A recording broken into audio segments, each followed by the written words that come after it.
Следната програма е овозможена од пријателите и партнерите на Джойс Мајер службите. Кога ти се жртвуваш, Бог те наградува. Тој едноставно го прави тоа, и тоа е се. Едно од нештата кои се случуваат е дека тој ти дава многу омиленост, а омиленоста е толку едноставно е забавно.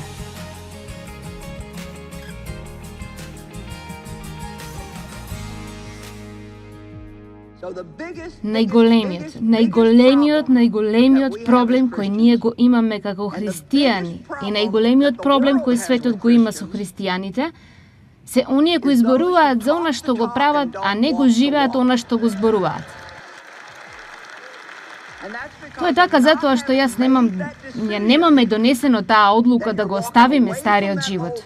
Не можете само да го земете Исус, да го залепите на вашиот стар живот и да очекувате тој да се согласи со тој да ви ги реши сите проблеми, додека вие се уште живеете на истиот начин како што сте живееле претходно. Амин.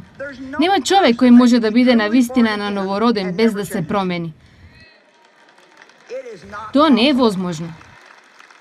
Во 1 Јован, глава 3 стих 9, Библијата вели во расширениот превод дека секој што е нановороден не може вообичаено намерно да продолжи во грев.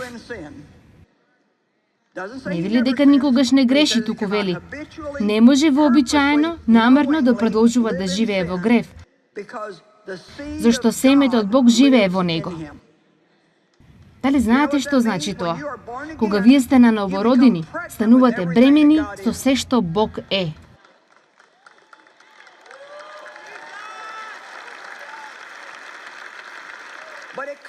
Но тоа доаѓа во нашиот дух во форма на семе. И затоа Словото е наречено водата на Словото. Секогаш кога го слушате Словото, вие го наводнувате семето Божјо кое се наоѓа внатре во вас и ви помага да растете. Нема да навлезам во ова.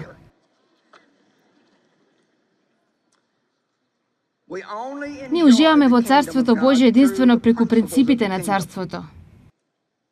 Например, Исус постојано повторуваше: ако го сакате ова, тогаш направете го ова.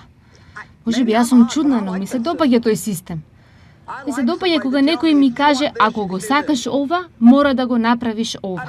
Значи, многу години мојата грешка беше што јас се обидував да правам различни нешта сама, без да се понизам и да барам Божја помош. И затоа не стигнав далеку.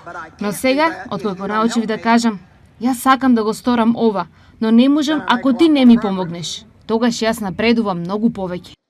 Матеј глава 7 стих 12 вели: сето она што сакате да ви го прават другите, правете им го и вие, зашто тоа е законот и пророците. Сега, во Стариот Завет вели: око за око и зап за зап. Ако некој ви направи лошо, тогаш и вие вратете му лошо. Ние добиваме целосно нов сет на духовни правила. Слава на Бог што старозаветните закони се завршени, но ние се уште имаме духовни принципи. Дали ме разбирате? Не можете да бидете христијанин и да живеете како светот. Не можеш да бидеш христијанин и да живееш како светот.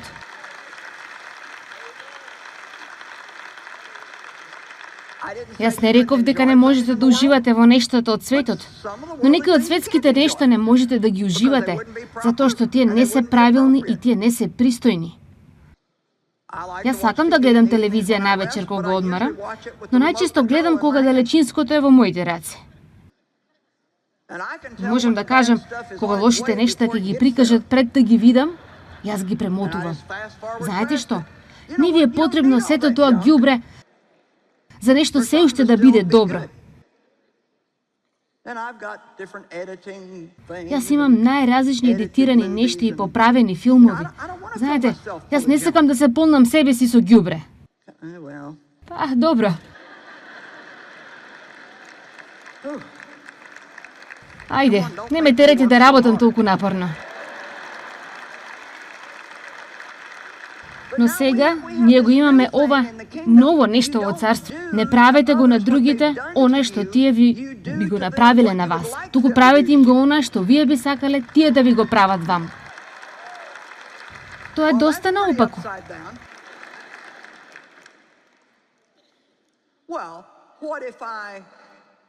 Што ако јас се однесувам со нив добро, а тие се уште не се однесуваат со мене добро?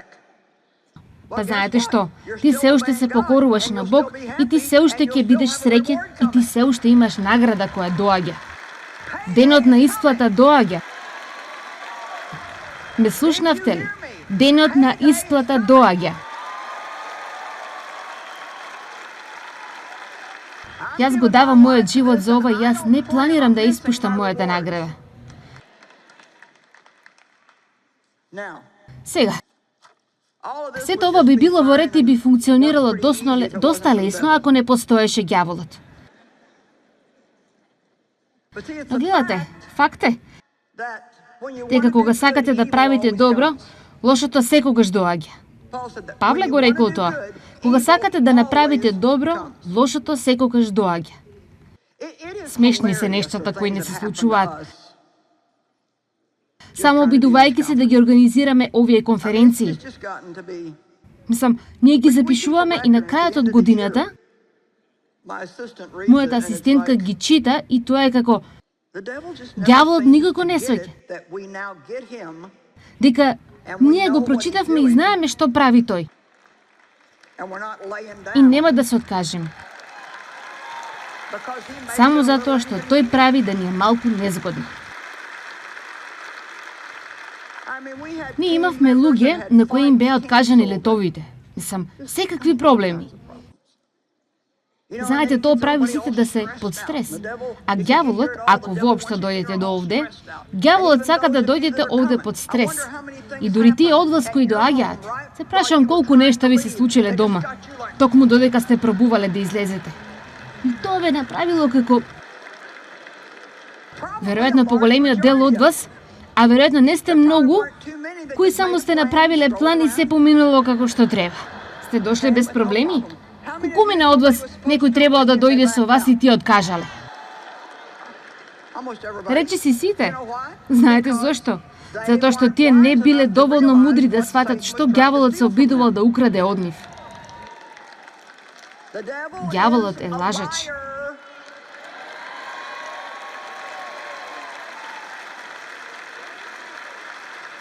Да измами. Тоа е најголемиот измамник, а тоа значи да мами. Да мами. Тој само доаѓа да украде, да убие и да уништи. Оној кој дава лажен впечаток, без разлика дали по изглед, изјава или влијание. Кажано е дека богатствата се измамнички. Кажано е дека светот е измамнички. Кажано е дека гревот е измамнички. Дозволете ми да ви зборувам неколку минути за светот, затоа што ние живееме во него, но не треба да сме од него. Сакам да ви појаснам. Јас верувам дека Бог сака да не благослови и јас верувам дека тој сака ние да имаме убави нешта. Јас мислам дека е во ред да имаш изобилство од нешта се додека ти си дарежлив со она што го имаш. Но исто така, може да те одвлече подалеку од твојата врска со Бог, ако ти не си доволно зрел да се справиш со тоа. Звучи како една мала група таму во средината кои го сватија ова.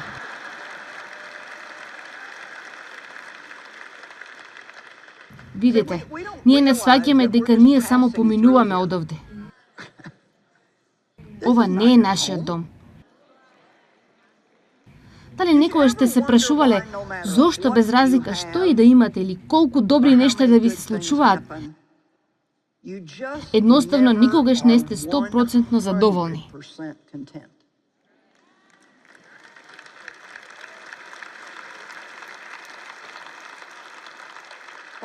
Така беше и јас се изморив од тоа.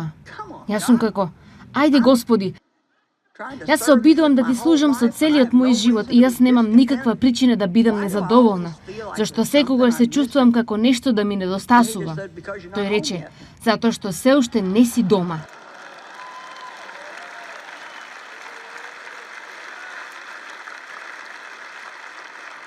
Јас би била позагрижена ако станете 100% удобни и сте задоволни овде, отколку ако би ми рекле, Јас едноставно се чувствувам како нешто малку да ми недостасува. Па Бог е запишал вечноста во нашите срца. И нема никое друго место како дома. Добро е да отидеме некаде на посета, но нема место како дома. Амин. Посеаното пак во трње е оној што го слуша Словото, но грижата од овој свет и примамливоста на богатството го задушува Словото и тој станува без род.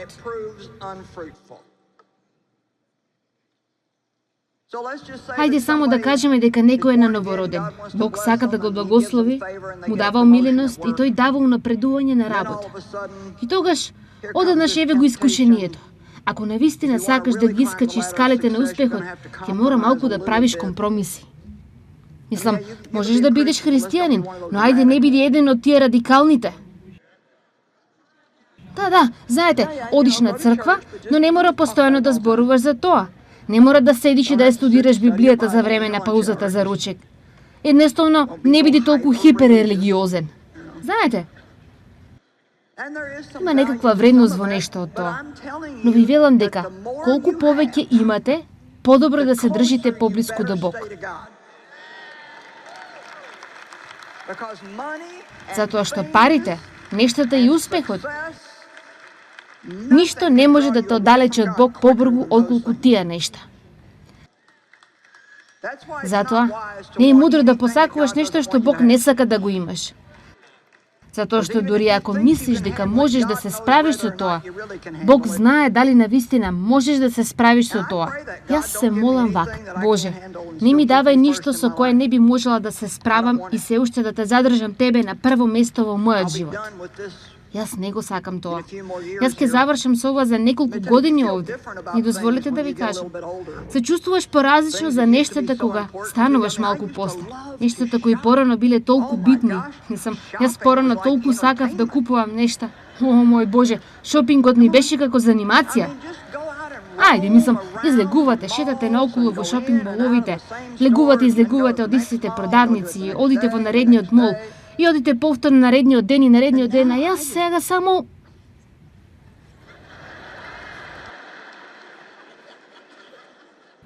Тоа е како... Навистина? Јас имам едно место од каде го купувам најголемиот дел од мојата облека и уживам да одам таму. Жената таму ми е пријател. Јас купувам облека од неа повеќе од 30 години. Не дека не ми се допаѓаат убави нешта. Јас не копнеа по нив или не мора да ги имам како порано. Ако имаш 50 пара чевли, дали навистина ти треба уште еден пар? И ако донесеш дома еден, тогаш има и правило. Кога нешто влегува, нешто излегува.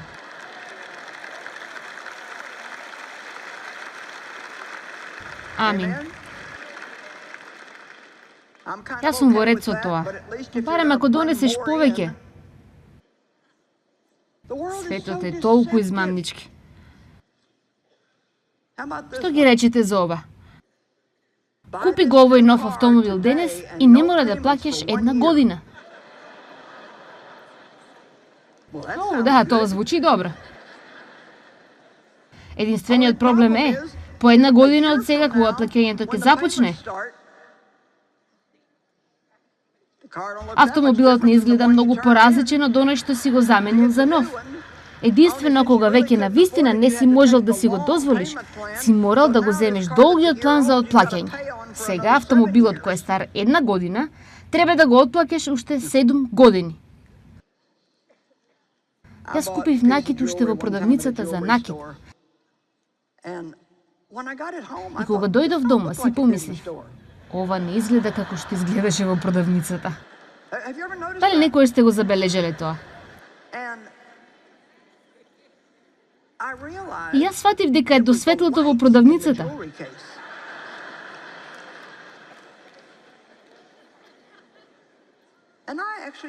Јас сушност го вратив. Само реков, јас не... Јас сакам убави нешта. Знаете, имам повеќе обувки од колку што можам да ги износам. Повеќе обетки од колку што можам да носам. Но навистина се обидувам да бидам дарежлива со она што го имам и давам постојано. Но не можеш да дозволиш тие нешта да ти значат повеќе од колку Исус. И немој да дозволиш твојата врска со Него да биде за да го натераш да ти го даде она што го сакаш. Не барај го Него за Неговите подароци, туку за Неговото присуство. Може ли да ги добијам двата пакети мат? Ќе ви дадам пример за тоа каков е светот и какво е нашето тело. Сега, јас имам два пакети овде. Едниот од нив едноставно е завиткан во кафеава хартија. Луѓе, ова е убав, зарем не? Сега, повеќето од вас, секогаш има некој кој би го направил правилно. Но повеќето од вас, ако јас речам, кој од овие два го сакаш? Вие веднаш би го избрале овој. Вака функционира светот. Изгледа толку убаво. Ово ќе биде прекрасно. Но знаете што?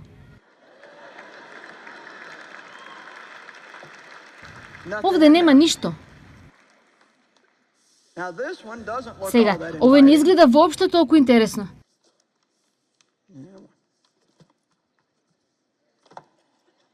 Веројатно изгледа како некоја книга.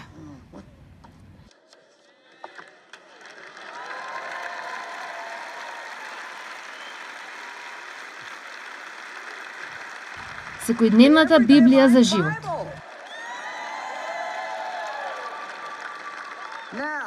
Сега, ова е најголемото богатство што некој би можел да ти го подари, затоа што царството е овде.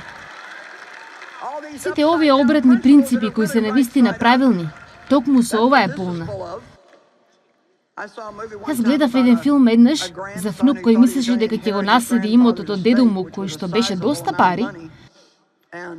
И во читањето на тестаментот тој доби Библија и беше толку изнервиран.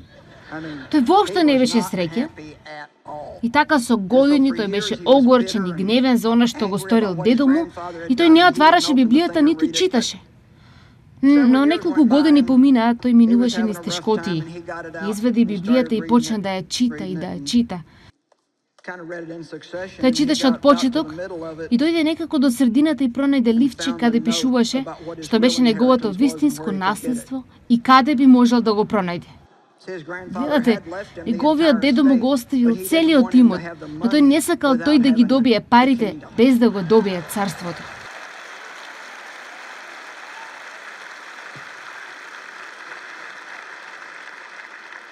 Немојте да правите компромис со вашите морали за да добиете маж. Да добиете жена, да добиете унапредување на работа. Да добиете пријатели затоа што ако треба да ги купите своите пријатели, тие секако нема да ве сакаат. Ме слушнавте ли?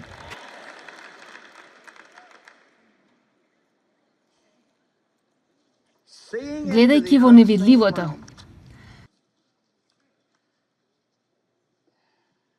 Прва Јован глава 2 стих 16 и 17. Зашто? Се што е во светот, похотата на телото, похотливоста на очите и горделивоста на животот, не е од таткото, туку од овој свет. Сега слушајте го ова, навистина сакам да го сватите ова. А светот е минлив заедно со похотите негови. Но оно што ја извршува војата Божја останува довека. Светот во моментот одминува. Јас цврсто верувам дека навистина за да живееме во царството, според принципите на царството и да му служиме на Бог правилно, ќе има некои жртви. Тоа не е многу популарен збор денес. Оно што сакам да го кажам со ова е дека ќе има нешта кои едноставно не можете да ги правите. Можеш, но тоа нема да биде добро за тебе. И некои од нив, голем број од тие нешта можеш да ги правиш, тоа нема да направи да си го изгубиш спасението, но ќе направи да изгубиш радоста на царството која можеш да ја живееш овде на земјата. Павле го молеше тоа. Да можам да те познавам тебе и силата на твоето воскресение која ме подигнува од мртвите уште додека сум во телото. Тој велеше: добро, постои област во која можам да влезам. Дори додека минувам низ тешкотии, јас можам да бидам подигнат на тешкотиите. Ние можеме да бидеме како орлите кои ја искористуваат бурата, и ние всушност летаме над бурата и гледаме долу во неа. Но кога правите жртва, да го правите правилното нешто. Дали некој слуша за што зборувам? Ако ти би ризикувал да изгубиш својата работа, отколку да ги компромизираш своите морали за да ја задржиш работата,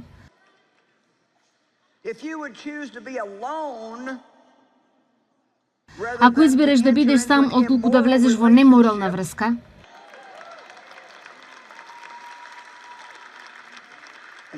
и не го исклучувајте телевизорот. Само затоа што не ви се допаѓа она што го велам, не значи дека не е потребно да го слушнете. Гледате, Бог има нешто подобро за тебе отколку гревот, но некогаш треба да чекаш за тоа. И некогаш мора да дојдеш до моментот каде јас подобро нема да имам пријатели отколку да имам погрешни пријатели. Јас подобро никогаш нема да бидам во брак отколку да бидам во брак со погрешната личност. Амин. Јас размислував за Дејв. Кога ти се жртвуваш, Бог те наградува. Тоа едноставно го прави тоа. Тоа е се. И едно од нештата кои се случуваат е дека тој ти дава многу омиленост. А омиленоста е толку едноставна и забавна. Сам забавно е кога ја имаш Божјата омиленост на твојот живот, затоа што ти се случуваат нешта кои на вистина не би требало да се случуваат и тоа нема никаква смисла за другите, но ти знаеш зошто. Тоа е само намигнување од Бог кој вели: нема на што. Ајде.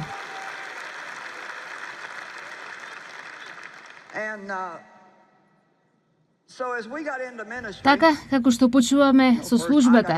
Знаете, прво јас почнав со службата и Дејв најпрво не сакаше многу да се меша во тоа, но Бог брзо се справи со него и само за неколку недели тој свати. Тој брзо учи. Не како мене, јас учам споро. А тој рече дека Бог едноставно му покажал. Таа е помазана да поучува. Ти треба да ја поддржуваш. Не се обидувај да правиш нешто за што не си помазан и ти секогаш ќе имаш радост. Едно од нештата од кои Дејв требаше да се откаже кога ние почнавме да патуваме заради сите состаноци, освен оние кои јас ги имав во деновите кога тој се уште работеше како инженер, но откако тој се откаже од таа работа, секоја конференција која сум ја направила, со исклучок на можеби 2, тој секогаш е токму овде каде што е. Токму таму. Не знам како тој може да се смее на истите мои шеги постојано, но тој вели дека му се допаѓа, па... Но едно од нештата, тој беше во лигата за голф. Дејв на вистина го сака голфот и тој беше во лигата за голф. Се сеќавам кога тој требаше да се откаже од тоа за да може да го прави она за кое Бог не повика да го правиме. И се сеќавам дека му беше малку тешко. То беше тешко. Знаете, тешко е да се откажеш од нештата во кои на вистина уживаш. Но неодамна, Дејв играше голф со Џак Никлас. Ва? Добро, сега слушнете. Момче од Фентон не го прави тоа, но Бог. Ајде, ме слушате ли? Така, кога ќе зачекорите во тоа невидливо поле. Тоа е она што Дејв го правеше кога се откажа од својата работа и се откажа од различни нешта. Мислам, имавме сон, а се уште не гледавме ништо. Требаше да не видите во првите денови. Мислам, имавме автомобил и една мала приколка. И таму бевме јас, Дејв и водач за славење. Едно од нашите керки и зетот ги возеа другите работи и ги носеа нивните деца со нив. Тогаш мојата керка имаше 2 бебиња. Таа плачеше цела година, јас само патот. Не беше местото за неа. Но толку многу луѓе се жртвуваа за ние да можеме да им помогнеме на толку многу луѓе, на колку што им имаме помогнато денес. Толку многу луѓе се жртвуваа. И ти не си, ако ти сакаш да имаш нешто вистинско и скапоцено, нешто што навистина ќе ти го стопли срцето и ќе направи разлика во твојот живот и ќе донесе награда, тогаш биди спремен да ги жртвуваш небитните нешта за нештата кои се важни. Следниот пат кога ќе почувствуваш дека си под стрес, загрижен или обземен од животот, сети се, постои невидливо царство, Божјото царство. И дури ако не го гледаш како тој работи, јас ви гарантирам дека тој работи.